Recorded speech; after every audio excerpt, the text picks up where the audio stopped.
Hi అండి. నమస్తే sir. ఇప్పుడు పింఛన్ల పండుగ ఏపీ వ్యాప్తంగా అవ్వాతాతలు వాళ్ళ కుటుంబాలు అసలు మొత్తం ప్రజలు కూడా ఆశ్చర్యపోతున్నారు. ప్రభుత్వం వచ్చి 20 రోజులు కూడా అవ్వలేదు. దాదాపు అంటే ఈయన 1000 రూపాయలు పెంచిస్తున్నారు పింఛన్. ఈరోజు ఇచ్చేశారు, మొత్తం ఏపీ మొత్తం పంపిణీ జరిగిపోయింది. ఒక 10% అక్కడక్కడ జరగనివి రేపు సాయంత్రంలోపు మొత్తం క్లియర్ అయిపోవాలని క్లియర్ కట్ ఆదేశాలు ఇచ్చారు బాబు గారు. దాదాపు పెంచిన పింఛన్లతో ఇప్పుడు 65 లక్షల మందికి ఇచ్చిన, ఇదివరకు 1800 కోట్లు ఇస్తే సరిపోయేది, ఈరోజు దాదాపు 2650 కోట్లు ఇవ్వాల్సిన పరిస్థితి. ఇంత డబ్బు ప్రభుత్వం వచ్చిన 20 రోజుల్లో ఆయన ఇస్తాడా లేదా అని చెప్పి అందరూ ఎదురు చూస్తున్నారు, టెన్షన్లో ఉన్నారు.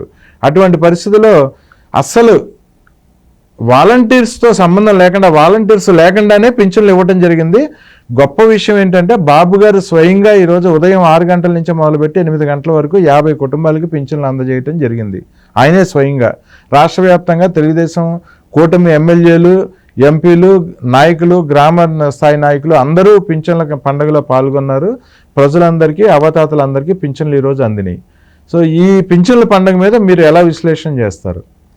సార్, ముందుగా గతంలో బటన్ నొక్కి వాలంటీర్సు ఇవ్వడం జరిగింది పెన్షన్లు ఇంటింటికి వెళ్ళి. అవును. ఎంత? 3000 రూపాయలు. అది విడతల అంటే పెంచుకుంటూ వచ్చారని చెప్పేసి ఏదో చెప్పారు, అది అంతా అబద్ధం. 2000 నుంచి 3000 అదంతా మధ్యలో ఏదో జరిగింది. మొత్తానికి అది ఒక మిస్లీడింగ్ ఇన్ఫర్మేషన్.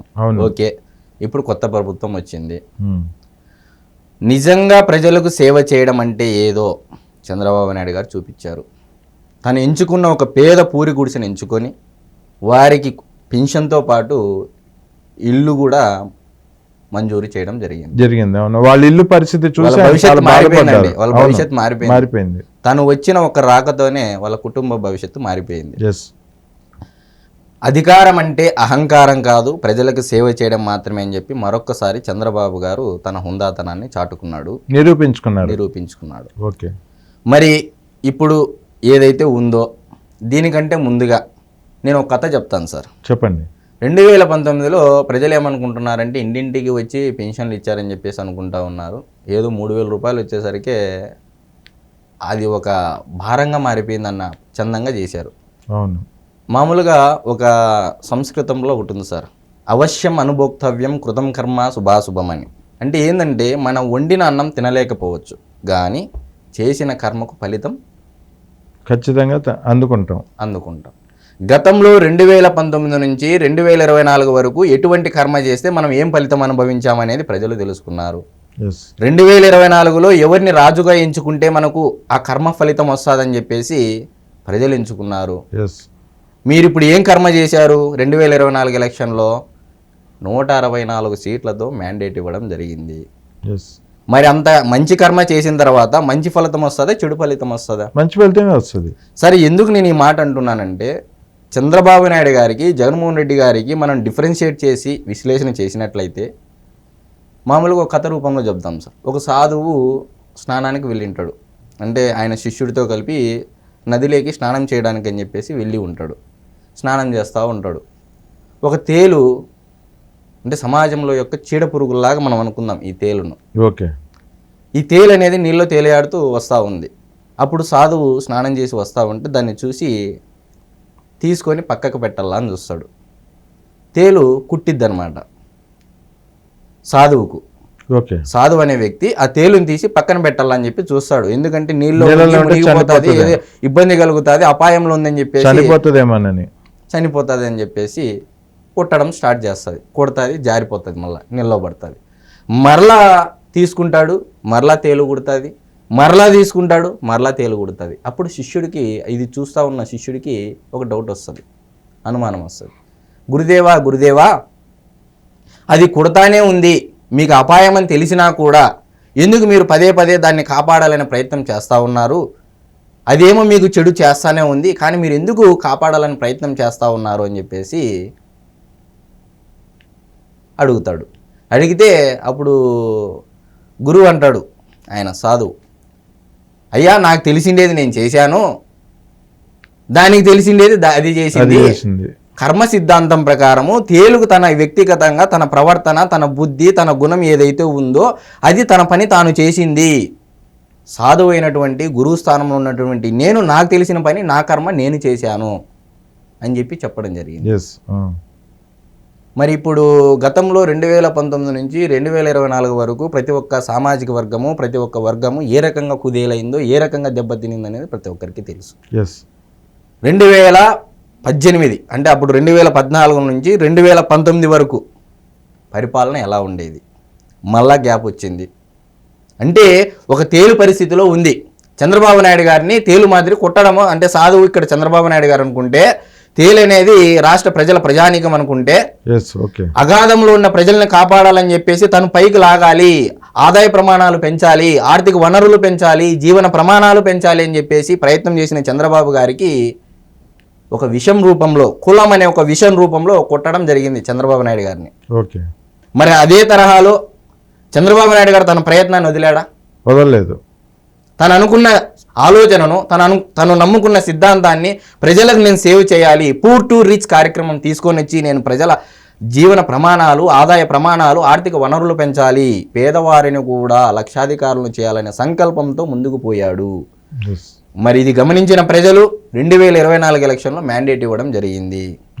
సరే, ఇచ్చిన తర్వాత గురువు స్థానంలో ఉన్నటువంటి చంద్రబాబు నాయుడు గారు తను అనుకున్న ఆలోచనను పూర్ టు రిచ్ కార్యక్రమం ఏదైతే అనుకున్నాడో పేదవారిని కూడా మనం సంపన్నుల్ని చేయాలి అని చెప్పేసి ఈరోజు అవ్వాతాత పెన్షన్లకి అసలు ఏప్రిల్కి, మే నెలకి, జూన్ నెలకి ఇవ్వాల్సిన అవసరం లేదు. అవును. ఎందుకు ఇచ్చాడు? అవ్వాతాతలు. ఇది అవ్వాతాతల మీద ఉన్నటువంటి ప్రేమ. ప్రతి ఒక్క అవ్వాతాత ఇది గుర్తించాలి. ఎవరు చిత్తశుద్ధితో మనకు మేలు చేస్తారు. రామారావు గారు మొదట్లో స్టార్ట్ చేశారండి పెన్షన్ కార్యక్రమం. 70 రూపాయల నుంచి స్టార్ట్ చేశాడు. అవును. రాజశేఖర రెడ్డి గారు 220 అంటే 50 రూపాయలు, 100 రూపాయలు, 150 రూపాయలు పెంచడం జరిగింది. 225 రూపాయలు ఎంత పెంచడం జరిగింది. ఇంకా అక్కడి నుంచి మొదలు పెడితే 225 రూపాయల కాటు నుంచి 1000 రూపాయలు చంద్రబాబు నాయుడు చేశాడు. ఎంత పెంచాడు చంద్రబాబు నాయుడు? 800 దగ్గర పెంచడం జరిగింది. మళ్ళీ 1000 నుంచి మళ్ళీ 2000 చేసిండేది ఎవరు? చంద్రబాబు గారు. మళ్ళీ ఈరోజు 2000 నుంచి జగన్మోహన్ రెడ్డి గారు విడతల వారీగా 3000 రూపాయలు చేయడం జరిగింది. అవును. ఆయన ఒక 1000 పెంచాడు. అవును. మళ్ళా 3000 నుంచి 4000 చేసినది ఎవరు? మరి గతంలో తెలుగుదేశం ప్రభుత్వం ఎంత మేర పెన్షన్ పెంచింది? జగన్మోహన్ రెడ్డి గారు, రాజశేఖర రెడ్డి గారు ఎంత మేర పెన్షన్ పెంచారు? వాస్తవాలు మీ ముందరే ఉన్నాయి. ఎవరికి ప్రజలకు అంతఃకరణ శుద్ధితో ఆదాయ ప్రమాణాలు పెంచాలన్న ఆలోచన ఉన్నటువంటి వ్యక్తులు ఎవరు అనేది మీ ముందరే ఉంది. 4000 రూపాయల్లో దగ్గర 2500 రూపాయలు పై మాట కేవలం చంద్రబాబు నాయుడు గారే పెంచారు. వైఎస్ఆర్ గారు, జగన్ గారు కలిపి చేసింది 1150 రూపాయలు మాత్రమే 4000లో. ఇది మిగతాదంతా తెలుగుదేశం సార్. 2500 రూపాయలు పై మాటే చంద్రబాబు నాయుడు గారు, రామారావు గారు చేసింది. ఒక బృహత్తరమైన కార్యక్రమానికి శ్రీకారం చుట్టినటువంటి వ్యక్తి నందమూరి తారక రామారావు గారు. అవును. మరి ఈ రోజు అంచెలంచెలుగా పెరుగుతా పోయింది. దేశంలోనే ఏ రాష్ట్ర ప్రభుత్వము 4000 రూపాయలు పెన్షన్ ఇవ్వట్లేదు. 4000 రూపాయలు కాదండి, 7000 రూపాయలు ఈరోజు ఏప్రిల్, మే, జూన్ నెల 3 నెలలు కలిపి అసలు ఇవ్వాల్సిన అవసరం లేదు. కానీ ఎందుకు ఇచ్చాడు? అవును. తొందరలో అన్నా క్యాంటీన్లు కూడా స్టార్ట్ చేస్తా ఉన్నాడు. అవ్వాతాతలు గుండె మీద చేసుకొని బతకచ్చు. కానీ ఇక్కడ నాకు ఇంకా ఒక విన్నపం ఏంటంటే, ఎవరైతే కొడుకులు, కూతుర్లు, అమ్మా నాన్నలు అంటే వాళ్ళ తల్లిదండ్రులు చూసుకొని వాళ్ళు ఉంటారు కదా అవ్వాతాతల్లో, అలాంటి వారికి పథకాలు కట్ చేయాలండి. ఇలాంటి కండిషన్స్ పెట్టాలి.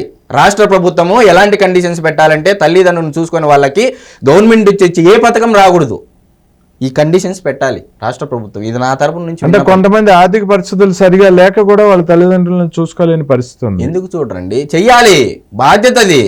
వాళ్ళకి వచ్చే ఆదాయం సరిపోవట్లేదు సార్. ఒక తల్లిదండ్రికి ఏం అవసరం సార్? ఏం అవసరం చెప్పు? ఏముంటుంది? 3 పూటల అన్నము, సాయంత్రం అయితే మంచి చెడ్డ మాట్లాడుకోవడం. ఇంతకు మించి ఏమన్నా ఉంటుందా సార్? ఇంతకు మించి ఏమన్నా ఉంటుందా ఒక తల్లిదండ్రికి?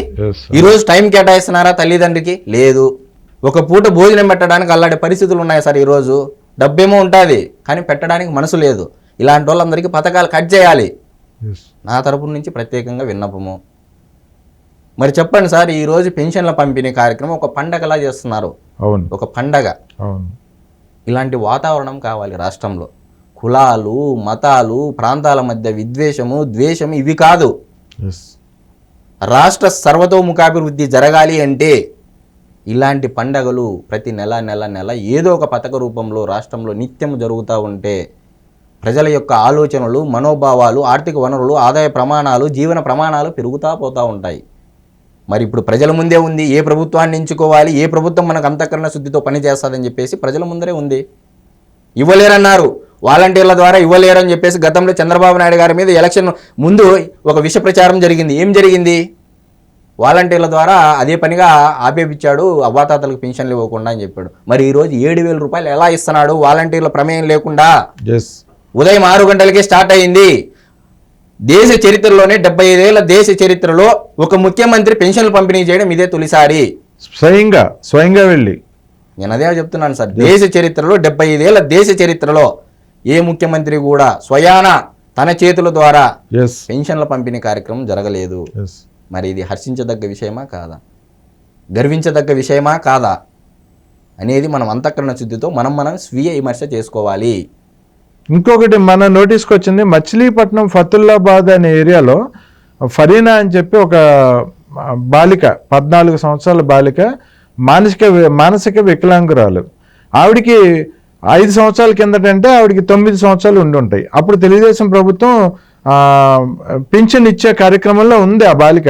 కానీ వైఎస్ఆర్సీపీ ప్రభుత్వం వచ్చినాక 9 సంవత్సరాల బాలికకి మేము పథకం ఇవ్వమని చెప్పి 5 ఏళ్ళు ఆపివేయటం జరిగింది. ఈరోజు కొల్లు రవీంద్ర గారి చేతుల మీదుగా ఆ బాలికకి 15,000 రూపాయలు పింఛన్ అందించడం జరిగింది. ఏం చెప్తారు? చిత్తశుద్ధి, ప్రజలకు సేవ చేయాలనే తపన, ఏదో ప్రజల్ని ఇంకా పైకి తీసుకురావాలనే తపన, బీదవారిని ధనవంతులుగా చేయాలని ఒక తపన. అది చిన్న జీరోతో మొదలు పెడదాం, చిన్న మొత్తంతో మొదలు పెడదాం, అంచెలంచెలుగా తీసుకుని వెళ్దాం అని ఒక చిత్తశుద్ధి, అంతఃకరణ శుద్ధి ఉన్నటువంటి వ్యక్తులు కాబట్టి చేస్తున్నారు.